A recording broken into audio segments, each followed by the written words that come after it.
Hello friends, today we are going to start chapter number 14 natural resources and the topic of today is here water, a wonderful liquid.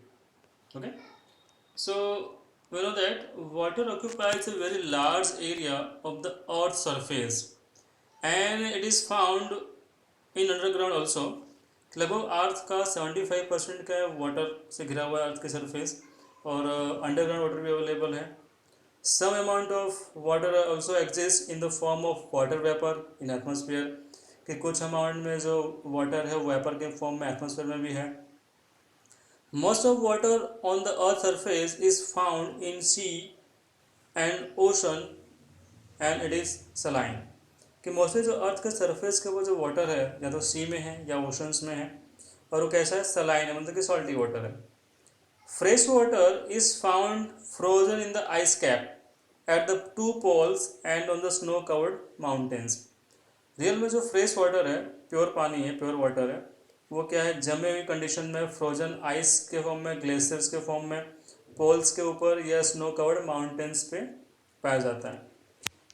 The underground water the water in rivers lake and ponds is also fresh water कि underground जो water है कई जगह कई reason में river में या lake में या पॉन्ड में भी पाया जाने वाला जो पानी होता है वो भी जैसा होता है फ्रेश वाटर होता है. However, the availability of fresh water varies from place to place. पर जो फ्रेश वाटर की जो अवेलेबिलिटी है अलग अलग रीजन में अलग अलग प्लेस पे अलग अलग अमाउंट में है. Practically every summer most places have to face a shortage of water. अगर हम प्रैक्टिकली देखा जाए तो वर्ल्ड में लगभग समर सीजन में हर जगह हर प्लेस पे फ्रेश वाटर की शॉर्टेज देखने को मिलती है. And in rural areas where water supply system have not been installed और खास करके जो रूरल एरियाज हैं जहाँ पे वाटर सप्लाई सिस्टम उतना प्रॉपर नहीं है तो वहाँ पर ज़्यादा देखने को मिलती है. ओके,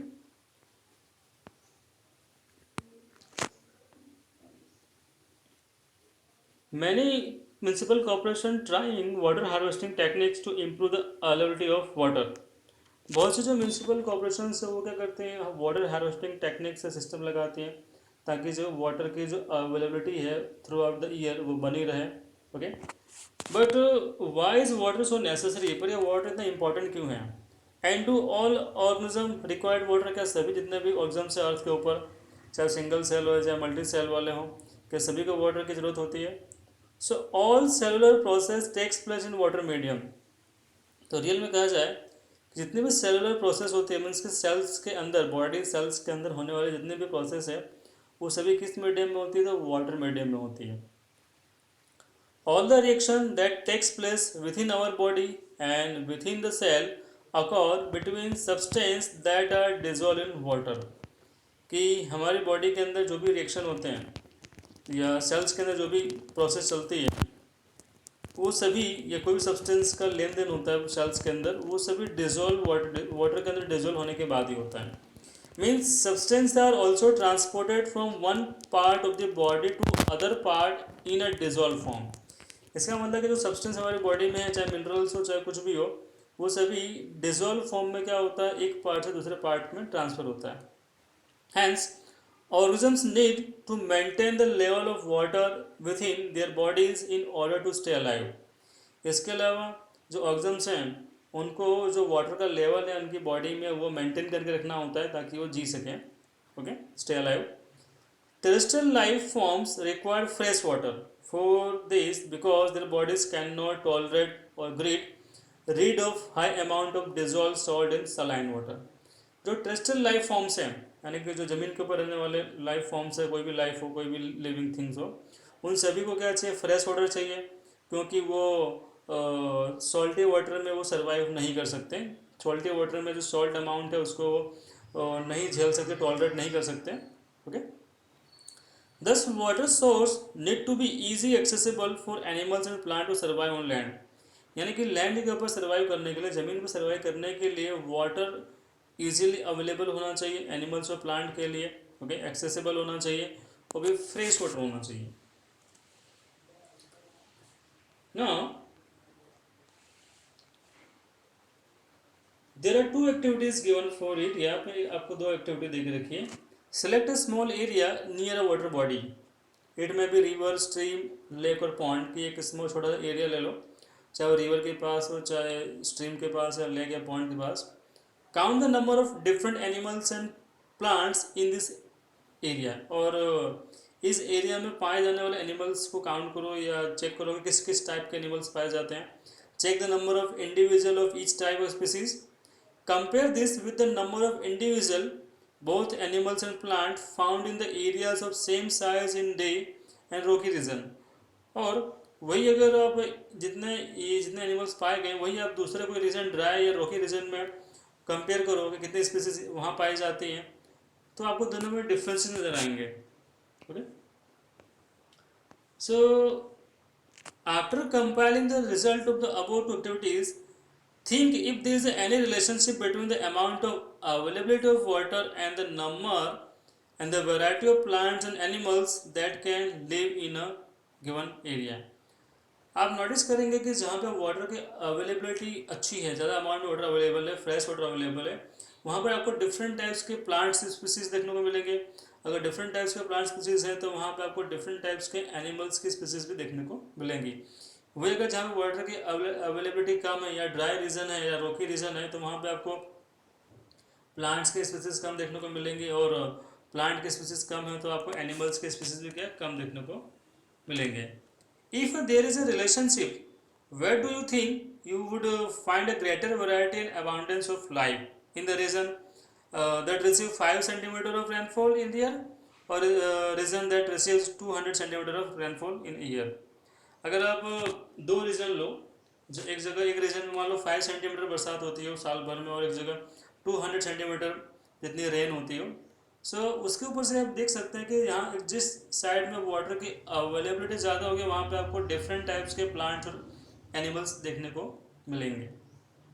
ओके, तो इसके अलावा जहाँ पे वाटर की अवेलेबिलिटी ज़्यादा होती है वहाँ पे आपको बायोडाइवर्सिटी में वेराइटीज़ आपको देखने को मिलेगी, यानी डाइवर्सिटी आपको बहुत देखने को मिलेगी वहाँ पे बायोस्फीयर के अंदर। The availability of water decide not only the number of individuals of each species that are able to survive in particular area, but it also decides the diversity of lives there। Okay, कि water की availability decide नहीं करती कि एक ही species के कितने animals से individuals पाए जाते हैं, इसके अलावा कितने टाइप्स की स्पीसीज वहाँ पे पाई जाती है, इनकी डाइवर्सिटी देखने को मिलती है लाइफ में, वो भी इसके ऊपर डिपेंड करता है वाटर की अवेलेबिलिटी पे। The availability of water is not only factor that decide the sustainability of life in region, other factor like temperature and nature of soil also matter. कि सिर्फ वाटर ही नहीं डिसाइड करता है कि किस एरिया में कितने लाइफ फॉर्म्स देखने को मिलेंगे, स्पीसीज देखने को मिलेगी, इसके अलावा टेम्परेचर, नेचर ऑफ सॉइल, इस पर भी डिपेंड करता है कि कितनी वैराइटीज देखने को मिलेगी। But water is one of the major resources which determine life on land. पर ज़मीन के ऊपर वाटर क्या है, एक मेजर रिसोर्स है जो एलोकेट करता है, बताता है कि कितने लाइफ फॉर्म्स आपको एक रीजन में देखने को मिलेंगे। अब इसके बाद जो टॉपिक है water pollution. So we know that human being use lot large amount of water. Okay, water dissolve the fertiliser, pesticides that we use on our farms. कि वाटर में जितने भी फर्टिलाइजर या पेस्टिसाइड्स है वो सब क्या होते हैं, डिजोल्व हो जाते हैं, जो हम यूज़ करते हैं फार्म्स में, खेतों में यूज़ करते हैं। So some percentage of this substance are washed into the water bodies.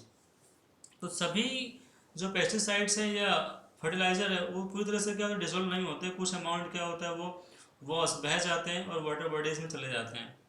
Sewage from our towns and cities and the waste from factories are also dumped into the river and lake. इसके अलावा जो sewage निकलता है cities या town में से, gutter का पानी जो निकलता है, इसके अलावा जो फैक्ट्रीज में से वेस्ट मटेरियल निकलता है, वेस्ट वाटर निकलता है, वो सभी भी कहाँ डंप किया जाता है, तो रिवर या लेक में डंप कर दिया जाता है, डाल दिया जाता है। Specific industries are also use water for cooling in various operation. इसके अलावा बहुत सारी इंडस्ट्रीज क्या करती हैं, कूलिंग प्रोसेस के लिए वाटर का यूज़ करती हैं and later return this hot water to water body. इसके अलावा यूज़ करने के बाद हॉट वाटर को वापस से रिलीज कर देते हैं वाटर बॉडीज में। Okay, another manner in which The temperature of the river water in rivers can be affected is when water is released from dams. इसके अलावा डैम्स के थ्रू भी जो वाटर रिलीज किया जाता है उससे भी क्या होता है, रिवर के वाटर में अफेक्ट क्रिएट होता है. जैसे water in the reverse can be affected is when the water release from dam. The water inside the deep reservoir would be colder than the water at the surface which get heated by sun. जब भी water reservoir होता है, पानी जहाँ भी dam के अंदर रोका जाता है, वहाँ पर जो नीचे का पानी होता है डैम के अंदर का वो ठंडा होता है और ऊपर का वाटर क्या होता है गर्म होता है और उससे क्या टेम्परेचर इनबैलेंस होता है. All this can affect the life forms that are found in this water bodies in various ways. तो ये जितने भी इफेक्ट हैं, जितनी भी चीज़ें हैं, ये लाइफ फॉर्म्स को अफेक्ट करती हैं वाटर बॉडीज़ के अंदर. Okay, it can encourage the growth of some life forms and harm some other life forms. कुछ लाइफ फॉर्म्स के लिए इंक्रेजेबल भी होती है कि हाँ अभी उनकी क्वांटिटी बढ़ती है, उनके अमाउंट बढ़ता है, पर वही कुछ लाइफ फॉर्म्स के लिए ये हार्मफुल भी है, वो खत्म होने के कगार पे आ जाती हैं. This affect the balance between the various organism which has been establish in that system. इसके अलावा ये बैलेंस को, जो नेचुरल बैलेंस है ऑर्गेनिज्म के बीच में का, वो उसको डिसबैलेंस करता है.